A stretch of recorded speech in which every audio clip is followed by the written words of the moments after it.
الحمد لله رب العالمين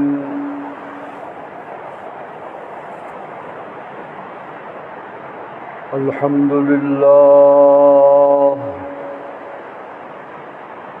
والصلاة والسلام على خاتم الأنبياء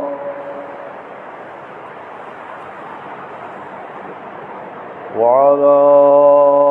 آله وأصحابه الذين هم فازوا في الدنيا والآخرة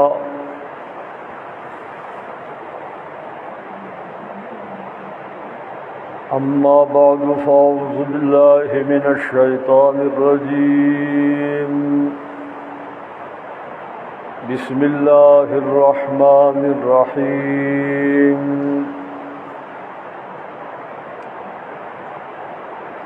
هو الذي أرسل رسوله بالهدى ودين الحق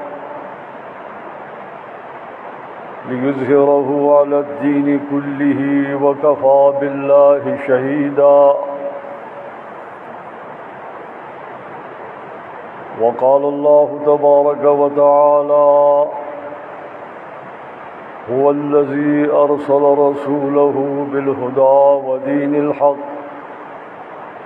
ليظهره على الدين كله ولو كره المشركون وقال إمام الأنبياء عليهم الصلاة والسلام إنه لا نبي بعدي ولا أمة بعدكم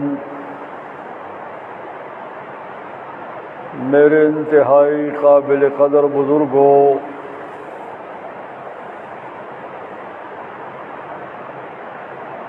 2021 کے ابتدا سے مسلسل ایک موضوع زیر بحث چلا آ رہا ہے جس کا تعلق مذہبی جہان میں علماء یہود اور علماء نصارہ اور علماء مسلمین کے تعبیرات اور تشریحات سے ہے۔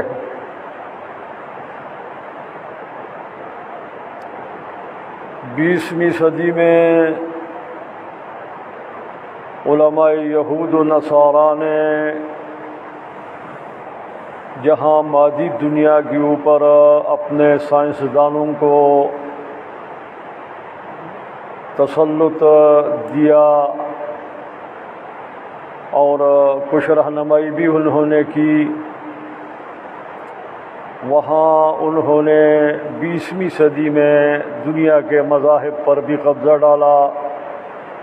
اور دنیا کے مذاہب کی تعبیر اور تشریح میں بھی انہوں نے تصرفات کیے۔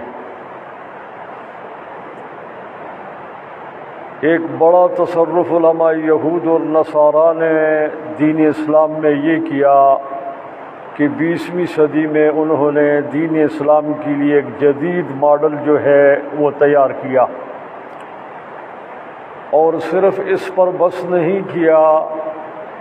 بلکہ وہ جدید تعبیر اور تشریح علماء اسلام کے علماء تو ہم نہیں ان کو کہہ سکتے، دانشور، ڈاکٹر، دانشمند یا کرائے کے مولوی، ان کے اذہان میں انہوں نے ڈالا۔ باوجود اس کے اندھیرا کائنات میں نہیں ہے، ایک مضبوط جماعت حضرت شیخ الہند اور جماعت شیخ الہند کے مقابلے میں کھڑی ہوئی اور انہوں نے اس جدید اور تعبیر اور تشریح کا مقابلہ کیا اور دین اسلام کی حفاظت کی۔ لیکن بہت بڑا افسوسناک حادثہ یہ ہوا کہ وہ 20ویں صدی میں جو انہوں نے جدید تعبیر و تشریح تیار کی تھی، 1980 کے بعد جب انہوں نے اس کے تجربات شروع کیے تو شیخ الہند اور جماعت شیخ الہند کی طرف منسوب جو احزاب تھے وہ بھی سب جا کر ان کی کشتی میں بیٹھ گئے اور انہوں نے اپنے اکابر سے خیانت کی، اور وہی تعبیر اور تشریح بھی انہوں نے اپنے کلیات اور جزیات میں اختیار کی جو علماء یہود نے فراہم کی تھی، اور علماء نصارہ یعنی مستشرقین نے مستغربین کے واسطے اور راستے جو ہے نصاب تعلیم میں اور تعبیرات میں داخل کی تھی۔ یہ بڑا حادثہ ہوا جس کو 1980 سے لے کر آج 1921 یعنی 20 سال یہ اور 20 سال گزشتہ صدی کے 40 سال کے عرص میں ہم اس کے نتائج جو ہے وہ بھگت رہے ہیں، اور اس کے تجربات ہمارے اوپر ہو رہے ہیں۔ اس کا ایک اہم ترین نقطہ یہ بھی تھا کہ قرآن پاک میں جو اصطلاحات استعمال ہوئی ہیں، مثلاً الہ کی اصطلاح ہے، عبادت کی اصطلاح ہے، دین کی اصطلاح ہے، اور رب کی اصطلاح ہے، یا اس کے ماورا جو اصطلاحات ہم نے اس وقت شروع کر رکھی ہیں، الہ کی اور عبادت کی اور توحید کی اور اطاعت کی، یہ تقریباً مشترک اصطلاحات ہیں۔ ان اصطلاحات کو بھی انہوں نے تبدیل کر ڈالا، اور ساتھ ہی ساتھ علماء یہود و نصارہ نے یہ دعویٰ کیا کہ 1400 سال یہ اصطلاحات جو وہ آخری کتاب بقول تمہارے مسلمانوں کے جو تم آخری کتاب جس کو کہتے ہیں اس میں جو یہ استعمال ہوئے ہیں، ان کے تعبیرات اور تشریحات کو تم بھول گئے ہو، اور ان کی اصل تعبیر و تشریح وہ ہے جو ہم بتا رہے ہیں۔ اور افسوس پر افسوس یہ ہوا کہ یہ جو مستغربین یعنی یہ جو کرائے کے مولوی یا یہ جو دانشور و دانشمند ہمارے امت اجابت کے یا علماء اسلام کے سمجھ لیں پیدا ہوئے، انہوں نے اس کو قبول بھی کیا، انہوں نے بھی اعتراف کیا کہ یہ ایسا ہی ہوا ہے، جس سے پورے دین اسلام میں شک پیدا ہو گیا اور ہر اصطلاح کی تشریح غلط ہو گئی۔ مثلا جہاد کی جو غلط تعبیر و تشریح علماء یہود و نصارہ نے 20ویں صدی کے 80 سال کے عرصے میں کی تھی، اور 1980 کے بعد جب اس کے تجربات شروع کیے تو اس کے نتیجے میں جہاد کی وہی غلط تعبیر و تشریح یہ کرائے کے مولوی ان کو کہیں یا کرائے کے مفتی ان کو کہیں یا دانشور اور دانشمند ان کو کہیں، انہوں نے اسی کو اختیار کیا، یعنی جنگ کو جہاد کہا اور جہاد کو جنگ کہا، اور جنگ اور جہاد میں فرق نہ کر سکے۔ سپر طاقتوں کی آپس میں آمیزش اور آویزش اور جنگ و جدل کو انہوں نے جہاد کا نام دے کر امت اجابت کے بچوں کو انہوں نے جھونکا اور یہ قاتل بنے۔ یعنی یہ ایک مثال میں نے دی کہ جہاد کا یہ حشر ہوا، حج کا کیا حشر ہے وہ آپ دیکھیں، کل کتاب اللہ کا کیا حشر ہے وہ آپ دیکھیں، بیت اللہ کا کیا حشر ہے وہ آپ دیکھیں، امام الانبیاء علیہ السلام کی عالمگیریت کا کیا حشر ہوا یہ کیا آپ دیکھیں، الاعمال المتقربہ الی اللہ کہ نماز کے اندر 6 فٹ کا فاصلہ پیدا کر کے سووا صفوفکم پیغمبر کے حکم کو توڑا جائے،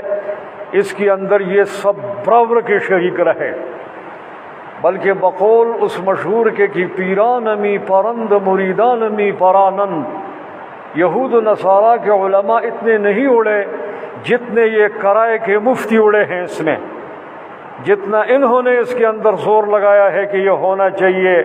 یہ شرعی ہے۔ 2020 کے ان کی تمام ویڈیوز اٹھا کر دیکھیں، یہ ہمارے ساتھ حادثہ ہوا۔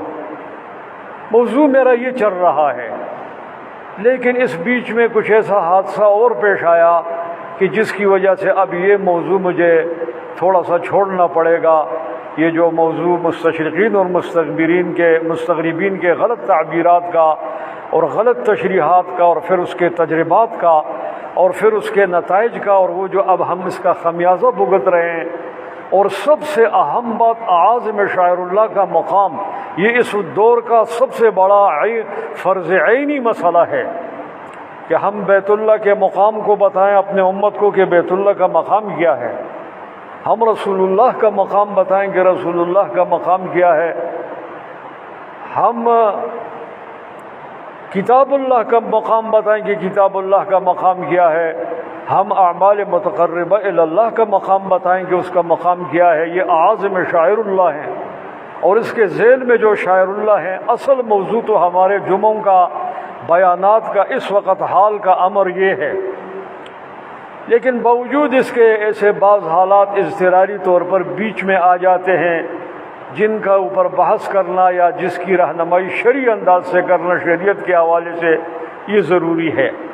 تو ہم مجبور ہیں کہ چند جمعوں کے وقفوں کے بعد بعض حالات کی وجہ سے ہم اس موضوع کو اس وقت زیر بحث لا رہے ہیں۔ گزشتہ جمعے میں بھی میں نے تھوڑی سی اس پہ بات کی تھی اشارتاً، اور اس جمعے میں بھی اس پہ میں بات کروں گا۔ اس کے لیے بطور تمہید اور مقدمہ کے ایک بات یہ ذہن میں رکھی جائے کہ اسلام میں بعض دانشور، بعض دانشمند، بعض ان کو جو کہیں کرائے کے مفتی، بعض کرائے کے لیڈر، بعض کرائے کے مولوی، یعنی جو بھی ان کو آپ لقب دیں گے وہ لقب ان کے اوپر صحیح 100% درست آئے گا۔ انہوں نے ایک ایسی جو ہے نا شوشہ چھوڑا کہ سیاست اور شریعت اور طریقت یہ علیحدہ علیحدہ چیزیں ہیں، یہ شوشہ انہوں نے چھوڑا کہ شریعت، طریقت اور سیاست علیحدہ علیحدہ چیزیں ہیں۔ پہلے انہوں نے یہ شوشہ چھوڑا۔ عام عوام کو کیا پتہ ہے کہ شریعت کیا ہے، عام عوام کو کیا پتہ ہے کہ طریقت کیا ہے، عام عوام کو کیا پتہ ہے کہ سیاست کیا ہے۔ شریعت اور طریقت تو کچھ لوگوں کو سمجھ میں آ جاتی ہے، شریعت یعنی دین اسلام۔ زیادہ سے زیادہ لوگوں کو ذہن میں یہ ہوتا ہے کہ جی نماز، روزہ، حج، زکوٰۃ، یا زیادہ سے زیادہ یہ ہوتا ہے کہ جی وراثت کے مسائل ہیں، ماں باپ کے حقوق ہیں اگر تھوڑا سا ذہن وسیع ہو۔ زیادہ سے زیادہ یہ کہ اللہ کی ذات پر ایمان، صفات پر ایمان، رسول پر ایمان، کتاب پر ایمان، آخرت پر ایمان، مغیبات پر ایمان، اتنا سا مسلمانوں کو پتہ ہے کہ یہ شریعت ہے۔ اور طریقت کا زیادہ سے زیادہ لوگوں کو یہ پتہ ہے کہ تصوف۔ اب تصوف بھی ہمارے ہاں قسم قسم تصوف آ گیا ہے۔ ایک تو وہ تصوف تھا جو جنید بغدادی کا تھا، ایک وہ تصوف تھا جو بایزید انصاری، بایزید بستامی کا تھا، ایک وہ تصوف تھا جو امام غزالی کا تھا، ایک وہ تصوف تھا جو حضرت مجدد الفسانی اور شاہ ولی اللہ کا تھا، اور ایک تصوف بش کے اعلان کے بعد آیا کہ مجھے ملا کا اسلام نہیں چاہیے، مجھے تصوفی کا اسلام چاہیے۔ ایک تصوف ان دجالوں کا تصوف ہے جو چھوٹے چھوٹے بچوں کو خلافتیں تقسیم کر رہے ہیں، تصوف کو استہزاء اور مذاق بنا دیا ہے، تصوف کو بچوں کا کھلونا بنا دیا ہے۔ ایک یہ تصوف ہے۔ اب یہ بھی پتہ نہیں چل رہا، یعنی تصوف کے بارے میں بھی ہمارے امت کو، ہمارے مسلمانوں کو کوئی پتہ نہیں ہے کہ اصل تصوف کیا ہے، نقلی تصوف کیا ہے، بش والا تصوف کون سا ہے، اسلام والا تصوف کون سا ہے۔ آیا رات کو ایک چھوٹے بچے کو مرید کر کے صبح اس کو خلافت دے دینا، یہ کون سی تصوف کا دجالی قسم ہے؟ یہ ہمارے لوگ اس سے بے خبر ہیں۔ لیکن بہرحال جو بات میں سمجھانا چاہتا ہوں اس کو سمجھنے کی کوشش کرو کہ ہمارے ہاں یہ ہمارے بعض کرائے کے لیڈروں نے یہ بات بتائی کہ اسلام جو ہے وہ شریعت، طریقت اور سیاست، پھر سیاست میں فرق نہیں کر سکے۔ سب سے بڑا دجل جہاد کے بعد جو ہوا ہے کل کرۂ زمین پر 1980 کے بعد، اور کرائے کے ان مولویوں نے جو سب سے بڑا دجل سے کام لیا ہے وہ یہ ہے کہ انہوں نے سیاست کی وضاحت نہیں کی کہ اسلام کون سی سیاست کی بات کرتا ہے، سیاست کی کتنی قسمیں ہیں، کون سی سیاست اسلام کا حصہ اور چھلکا بن سکتی ہے، کون سی سیاست اسلام کے ساتھ اس کا کوئی تعلق ہی نہیں ہے۔ ہمارے جو فلاسفہ اور علماء ہیں وہ یہ بات کرتے ہیں، ہمارے جو شریعت کے بڑے اکابر ہیں کہ سیاست کی بڑی دو قسمیں ہیں، ایک سیاست شرعیہ اور ایک سیاست شیطانیہ۔ ایک شیطانی سیاست ہے گھر کے اندر سے لے کر اوپر ملک اور دنیا تک، بھائی اپنے ذات سے لے کر، گھر بھی چھوڑیں، اپنے ذات سے لے کر انسان راستے میں جاتا ہے اکیلے، اس کو اپنے ذات پر غصہ آتا ہے،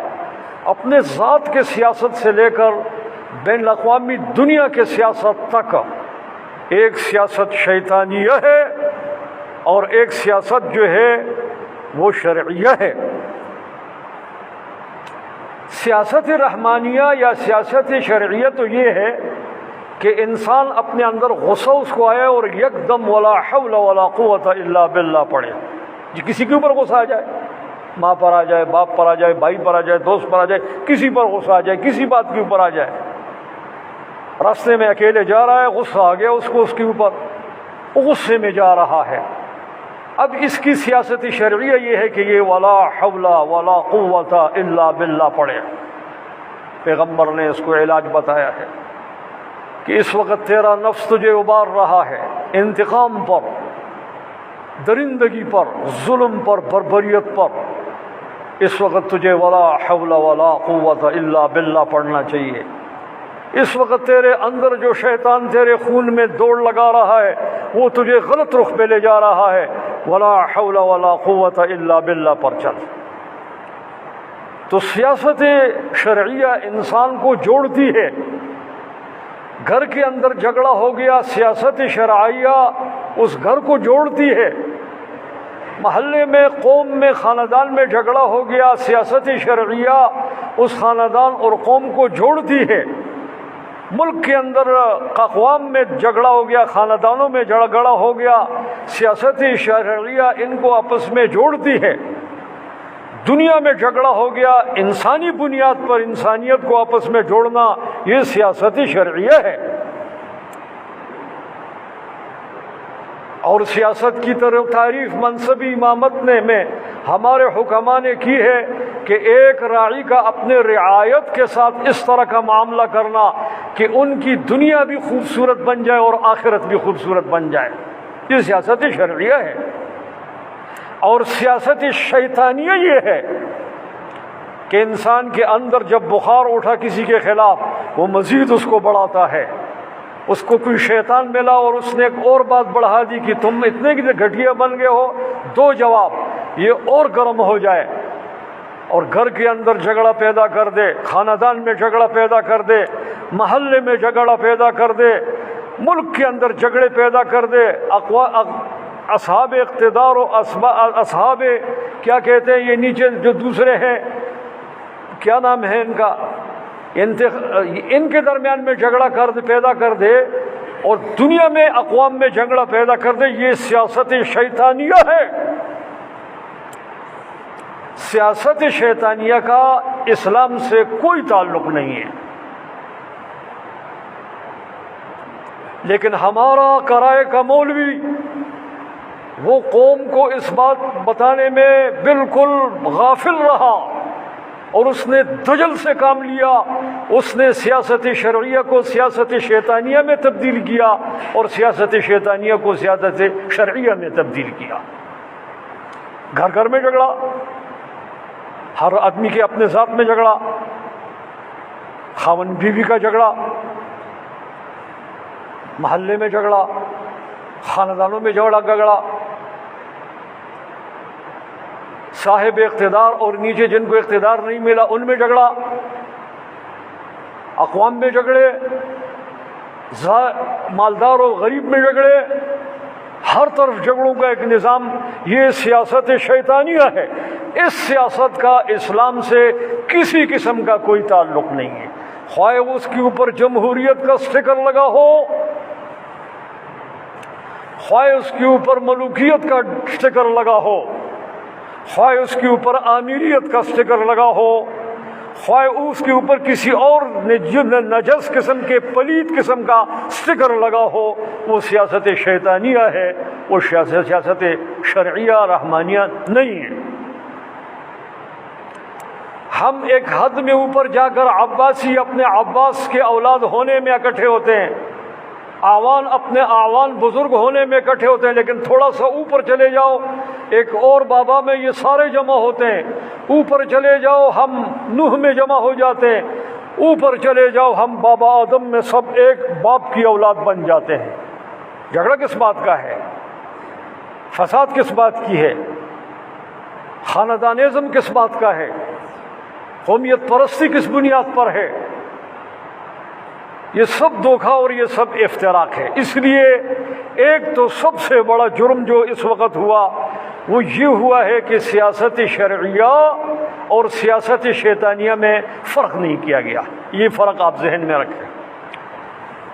کہ سیاست شیطانیہ جو انسانیت کو آپس میں ورغلائے اور لڑائے، خواہ کوئی بھی اسٹیکر اس پہ لگا ہوا ہو، اس کا دین اسلام سے کسی قسم کا کوئی بھی تعلق نہیں ہے۔ اور جمہوریت جو اس دور کا سب سے بڑا بت ہے جس کی دنیا کی اکثریت پوجا کر رہی ہے، یہ وہ بدترین بت ہے جو انسانیت کو اس وقت آپس میں لڑا رہی ہے۔ گھر گھر میں جھگڑا، ممبری پر جھگڑا، ناظم بننے پر جھگڑا، سینیٹر بننے پر جھگڑا، وزیر اعظم بننے پر جھگڑا، ہر چیز پر جھگڑا۔ یہ سب کا علت العلل، بنیاد یہ جمہوریت ہے۔ مجھے تو پہلے یہ پتہ چل رہا تھا کہ یہودی عالم نے مجھے بتایا کہ اس کا بانی جو ہے یہ ایک یہودی ہے۔ میں بڑا زمانہ 20 سال کہتا رہا کہ اس کا بانی فلان ایک یہودی ہے۔ بعد میں ایک خاخام صاحب بڑا یہودی دوسرا آیا۔ ہمارا یہود کے ساتھ کوئی جھگڑا نہیں، یہ ذہن میں رکھ لیں۔ یہود قرآن کا لفظ ہے، اِذْنَا ہُدْنَا اِلَيْكَ، یہ قرآن کے الفاظ ہیں، یا اللہ ہم آپ کی طرف رجوع کرتے ہیں۔ اس لفظ میں کوئی خرابی نہیں، یہ قرآن کی آیت ہے۔ اور یہودا جو تھا وہ حضرت یعقوب کا بیٹا تھا، بہت بڑا ولی اللہ تھا، ہمارا اس کے ساتھ بھی کوئی جھگڑا نہیں ہے۔ ہمارا جھگڑا ان یہودیوں سے ہے جو یہ کہتے ہیں کہ ہم مسلمانوں کو دنیا میں نہیں رہنا چاہتے، ہم مسلمانوں کو ماریں گے، ہم ان کے مذہب کو برباد کریں گے، ہم ان کا یہ کریں گے اور وہ کریں گے۔ ہمارا ان سے جھگڑا ہے، ہمارا یہودیت کے مذہب سے جھگڑا نہیں ہے۔ آج بھی دنیا میں ایسے بڑے بڑے خاخام یہودی موجود ہیں جو برملا یہ بات کرتے ہیں کہ یہ جو بنا رہا ہے گریٹ جو ہے نا ایمپائر، اس کو گریٹ اسرائیل کہنا بھی کفر ہے۔ ہمارے وہ جاہل مولوی اور پیر جو بازاروں میں نکل کر لعنت بر اسرائیل کے بکواس بکتے ہیں، یہ سب سے بڑے ملعون ہیں۔ اسرائیل پیغمبر کا نام ہے، اسرائیل حضرت یعقوب کا نام ہے، اسرائیل کا نام حضرت جبرائیل نے رکھا ہے۔ ہمارا اسرائیل وہ ہمارا پیغمبر و بابا ہے، ہم ان کے لفظ کے ساتھ کوئی بھی گستاخانہ لفظ۔ یہ گریٹ ایمپائر بن رہا ہے جو علماء یہود جو یہودیت اس خاص فکر والے ہیں بنا رہے ہیں، سارے یہودی بھی نہیں بنا رہے ہیں، بلکہ بڑے مستند علماء یہود بھی یہ بات کر رہے ہیں کہ یہ غلط کر رہے ہیں۔ نیتن یاہو جو کھیل کھیل رہا ہے غلط کھیل رہا ہے۔ کون میں یہ بات کر رہے ہیں؟ علماء یہود یہ بات کر رہے ہیں۔ خاخام صاحب کہہ رہا ہے کہ یہ دنیا میں فساد کرنے آیا ہے۔ یہ ٹرمپ کے داماد کے ساتھ مل کر اس کو آگے اس نے جو ہے نا ڈگڈگی دے کر بجانا دیا ہے، اور یہ جو ہے نا یہ وہاں جو ہے یہ جو ابھی آیا ہے جو بائیڈن سے مل کر یہ دنیا میں فساد کریں گے، یہ دنیا میں آگ لگائیں گے، یہ انسانیت کو آگ میں ڈھونکیں گے۔ بہت سارے علماء یہود یہ بات کر رہے ہیں، ہمارا ان سے کوئی جھگڑا نہیں ہے۔ یہودی مذہب پر ہیں، جائیں جہنم میں جنت میں، ان کا الہ وہ جانے اور ان کا الہ جانے۔ اسی طرح ہمارا معاملہ ہندوؤں سے بھی ہے،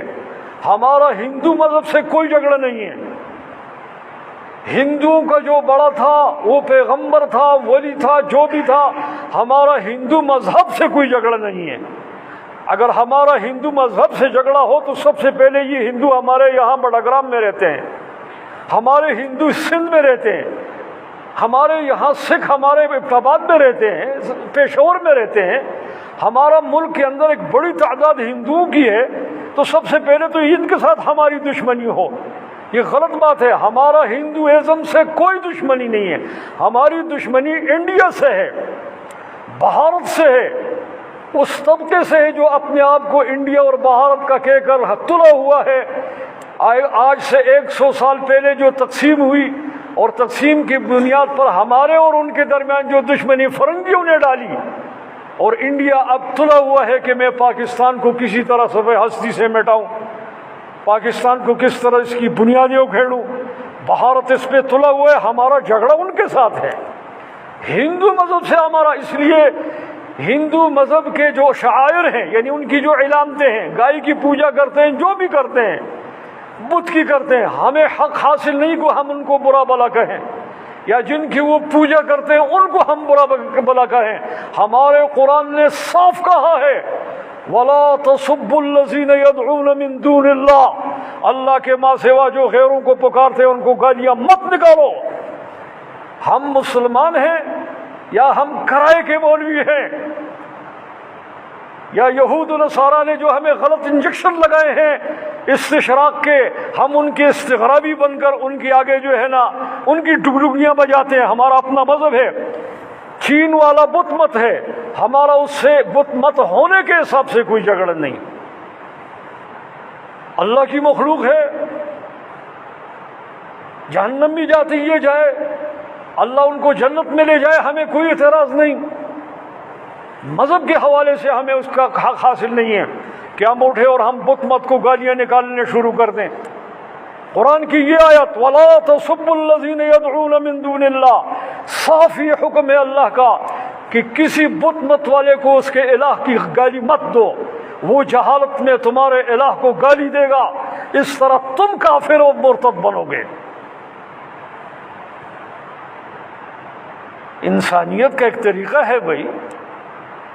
یہ یہود نصارہ کے علماء نے ہمیں کہاں لا کر کھڑا کر دیا؟ یہ ہمارا کرائے کا مولوی کدھر آ کر کھڑا ہو گیا ہے؟ لعنت بر اسرائیل، ولا حول ولا قوت الا باللہ، لعنت بر گریٹ امپائر۔ دنیا کے اندر 5 اس وقت بڑے جو ہے کافر قوتیں ہیں، امریکہ، برطانیہ، فرانس، اور مشرق کے اندر آپ سمجھ لیں چین ہے اور اس کے ساتھ روس۔ یہ 5 دنیا کی بڑی طاقتیں ہیں، اور چھٹی طاقت یہ اب گریٹ امپائر اسرائیل جس کو یہ کہتے ہیں، اور جو انہوں نے نام رکھا ہے، اور یہ بھی غلط رکھا ہے علماء یہود نے، یعنی علماء یہود بزور انہوں نے اپنے انبیاء کو گالیاں نکالی ہیں، موسیٰ علیہ السلام کو گالیاں نکالی ہیں۔ یہ بزور ہم سے بھی اپنے انبیاء کے بارے میں گالیاں نکلوانے چاہتے ہیں۔ جب ہم روڈ پہ نکل کر کہیں گے کہ لعنت بر اسرائیل، یہ حضرت اسرائیل بابا کو گالی ہے یا نہیں ہے؟ یہ ہم سے بھی اب وہ جرم کروانا چاہتے ہیں۔ لعنت بر گریٹ امپائر، جس کو علماء یہود بنا رہے ہیں، جس کی بالادستی امریکہ پر بھی ہوگی، برطانیہ پر بھی ہوگی، فرانس پر بھی ہوگی، اور وہاں ہے ان کی بالادستی۔ اگر بچے ہیں تھوڑے سے تو یہ روس والے بچے ہیں، یہ بھی اگرچہ عیسائی ہیں اور یہودی ہیں، لیکن چونکہ سیاسی طور پر 100 سال پہلے جو جھگڑا ہوا ان کے بڑوں کا اور ان کے جو فلسفہ ہے ان کا، معاشی نظریے پر، کمیونزم اور سرمایہ دارانہ نظام پر، اس حساب سے روس ان سے کچھ بچا ہوا ہے، اور چین تو بہت زیادہ بچا ہوا ہے۔ اب یہاں ایک بات میں اہم آپ کے ذہن میں لانا چاہتا ہوں، وہ یہ ہے آج کے حوالے سے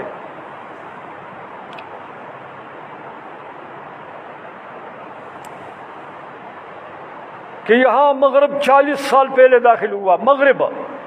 آپ یوں کہیں گے کہ جی آپ جھوٹ بول رہے ہیں، مغرب نہیں، روس پہلے داخل ہوا۔ غلط بات ہے، آپ کا مطالعہ غلط ہے،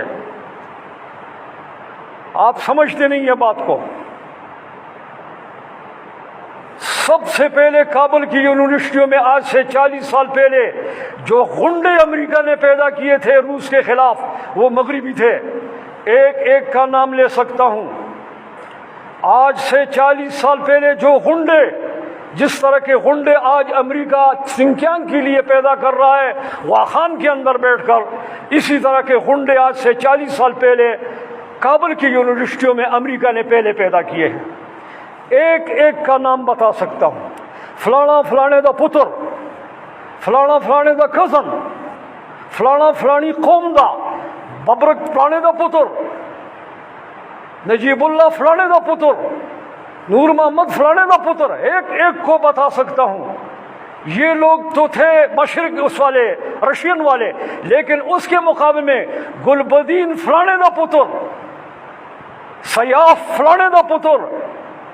ربانی فلانے کا پتر، یہ پہلے وجود میں آئے ہیں۔ آپ تاریخ کا مطالعہ کریں، یہ غنڈے مغربی پہلے آئے ہیں، اس کے مقابلے میں پھر وہ دوسرے غنڈے آئے ہیں۔ پہلے کابل کی یونیورسٹیوں میں ان غنڈوں کا جو ہے نا درمال چلی ہے، جیسے تنظیمیں آپ کے یہاں آپ دیکھتے ہیں، یہاں پر بھی غنڈے گزرے ہیں، اب بھی شاید غنڈے آ جائیں۔ ہر وقت کالج میں پڑھائی کے بغیر غنڈہ گردی، ایسے غنڈے مغرب نے پہلے وہاں ڈالے، جس کے مقابلے میں پھر روس نے اپنے غنڈے ڈالے۔ کالجوں کے اندر ایک بھرمار شروع ہوئی، روس چونکہ قریب تھا وہ داخل ہوا۔ سب سے پہلے مشرق کے اندر مغرب داخل ہوا ہے، سب سے پہلے مشرق کے اندر امریکہ داخل ہوا ہے، اور 40 سال یہ جنگ مغرب کے ساتھ رہی ہے۔ آپ اگر حقائق کو سوچیں، اندر جا کر دیکھیں، 40 سال، وگرنہ روس جو ہے وہ تو 8-9 سال کے بعد نکل گیا ہے۔ اس کے بعد یہ جنگ کس کے ساتھ ہوئی ہے؟ کوئی 8-9 سال نکالو، 40 سال میں سے 28 سال بچتے ہیں۔ یہ 28 سال جنگ کن غنڈوں کے ساتھ ہوئی ہے؟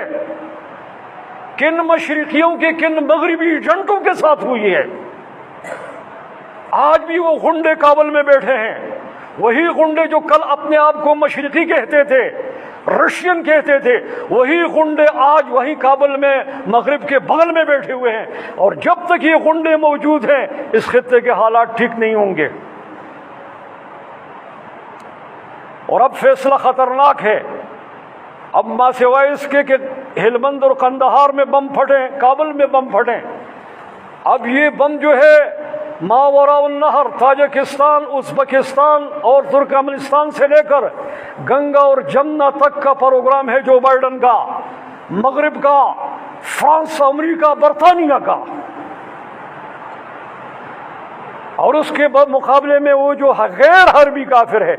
یہ بھی فرق رکھو، یہ بھی ہمارے ساتھ بددیانتی ہوئی ہے کہ ہمارے کرائے کے مولویوں نے ہمیں یہ فرق نہیں بتایا کہ حربی کافر اور غیر حربی میں کیا فرق ہے۔ امریکہ، برطانیہ، فرانس یہ حربی کافر ہے، قرآن کی روح سے حربی کافر ہے، اور چین اور روس جو ہے، چین اور روس یہ غیر حربی کافر ہے۔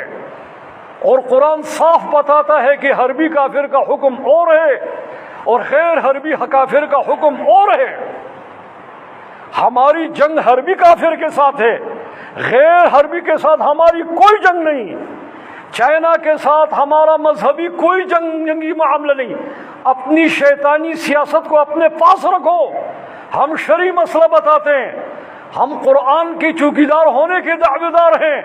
ہم احادیث کے چوکیدار ہونے کے دعویدار ہیں۔ قرآن و حدیث اور ہمارے قانون کے روح سے غیر حربی کافر کے ساتھ جہاد یا لڑائی حرام ہے، چین کے ساتھ ہماری جنگ حرام ہے، وہ غیر حربی کافر ہے، روس غیر حربی کافر ہے۔ بیچ میں جو تھوڑا سا معاملہ ہوا وہ بزور اس کو حربی بنایا گیا،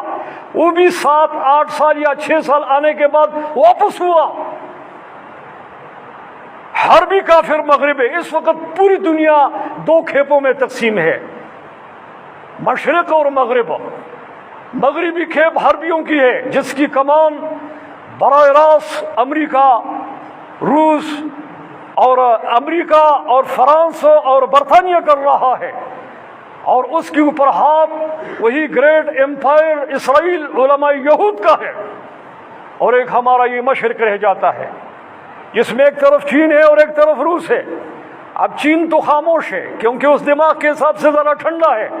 وہ ہماری طرح گرم نہیں، نہ ان مغربیوں کی طرح گرم ہے، وہ بہت گرم ہے۔ بش بہت بڑا گرم تھا، بیچ میں وہ دوسرا جو چوہا آیا وہ بھی کچھ گرم تھا،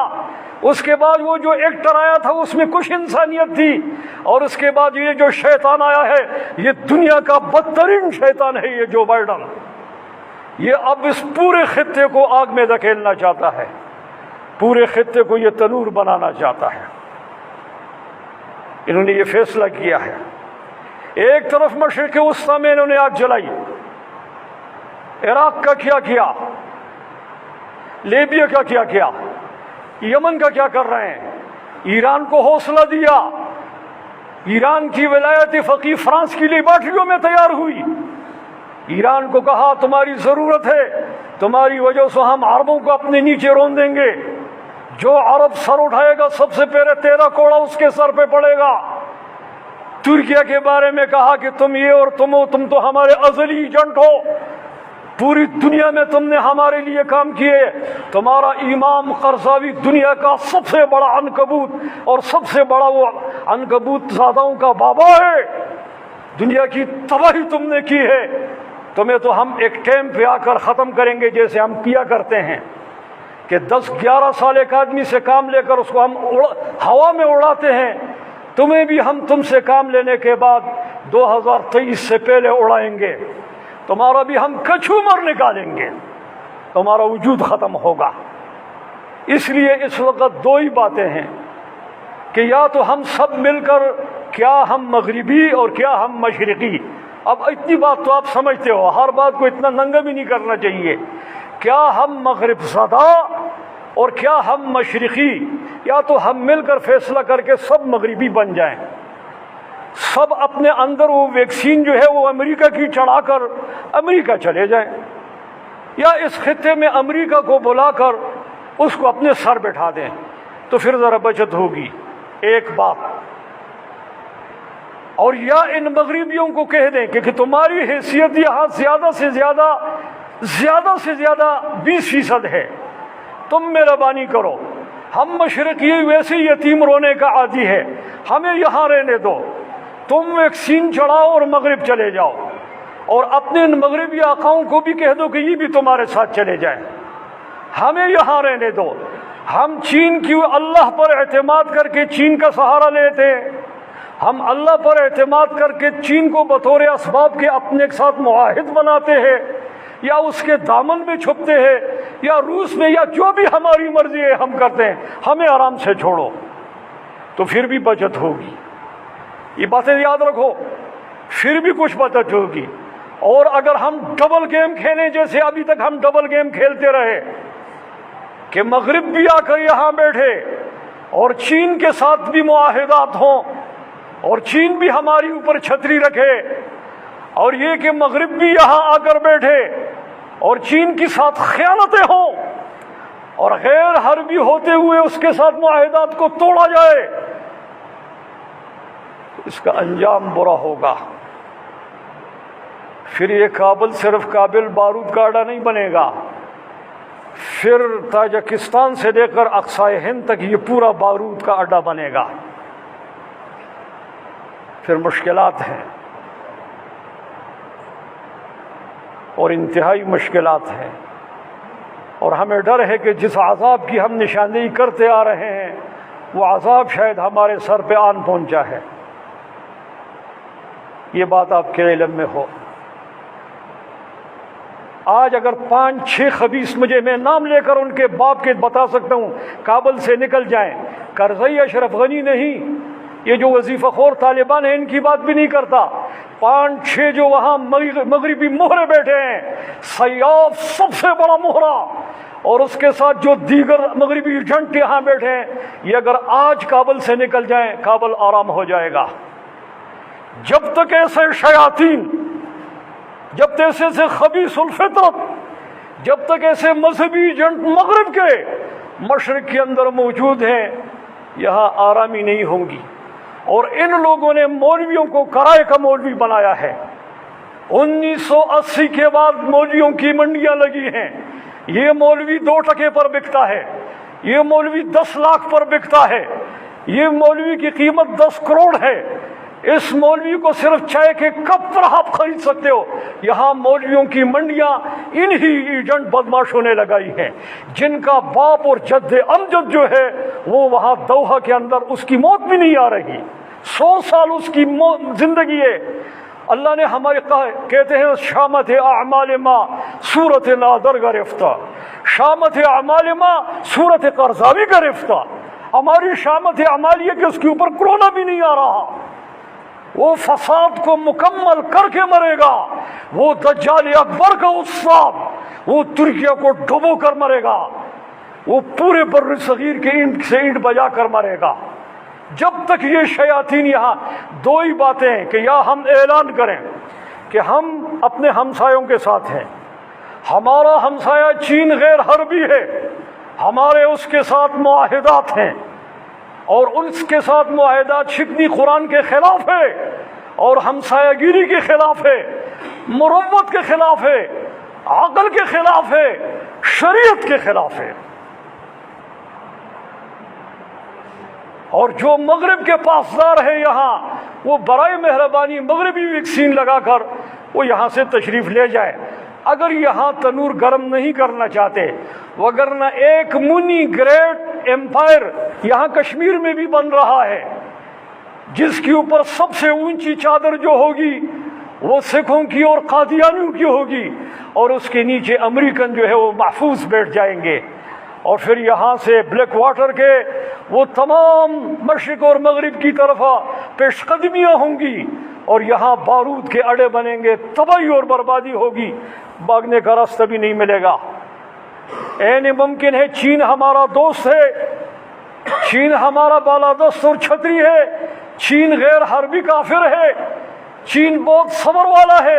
باوجود ان تمام باتوں کے ہو سکتا ہے وہ ہمیں جگہ بھی نہ دے سکے کہ آ کر آپ یہاں رہیں، کیونکہ اس کے اپنی بھی کچھ ملکی اصول ہیں۔ ہم بھی اس طرح بگدڑ کی طرح جیسے تمام افغانی یہاں گھس آئے، شاید ہم یہاں گھس نہ سکے، کہیں حالات خراب ہوں گے، مزاق نہ سمجھا جائے، حالات خراب ہوں گے۔ ہمارے بڑے جو ہمارے ملک کے ذمہ دار ہیں ان کو احساس کرنا چاہیے اس بات کا، اور ہم اس وقت گومر میں پھنس گئے ہیں، گومر میں ایک مہینہ سوچ سوچ کر ہمارا دماغ اس پہ خراب ہوا، ہم اس وقت گومر میں پھنس گئے ہیں کہ نکلے کس طرف، کوئی نکلنے کا راستہ نہیں، ایک ہی راستہ ہے کہ یا ہمارے 20% مغربی ویکسین لگا کر چلے جائیں اور ہمیں مشرق میں چھوڑیں، ہم یتیم روئیں یا جو بھی کریں، اور اپنے ان مغربی آقاؤں کو بھی ساتھ لے جائیں۔ دو باتیں ڈبلنگ نہیں ہو سکتی کہ مغرب بھی آ کر یہاں بیٹھے اور چین کے ساتھ دوستانہ تعلقات بھی رہیں، اور اس کے ساتھ خیانتیں بھی رہیں، اور اس کے ساتھ جو ہے شرعی مخالفت بھی رہے، اور عقل اور نقل کے خلاف اس کے ساتھ معاملات بھی رہے۔ یہ ناممکن ہے، یہ ناممکنات میں سے ہیں۔ عقل و شعور سے ہم کام لیں، اللہ پاک ہمیں سمجھنے کی توفیق نصیب فرمائے۔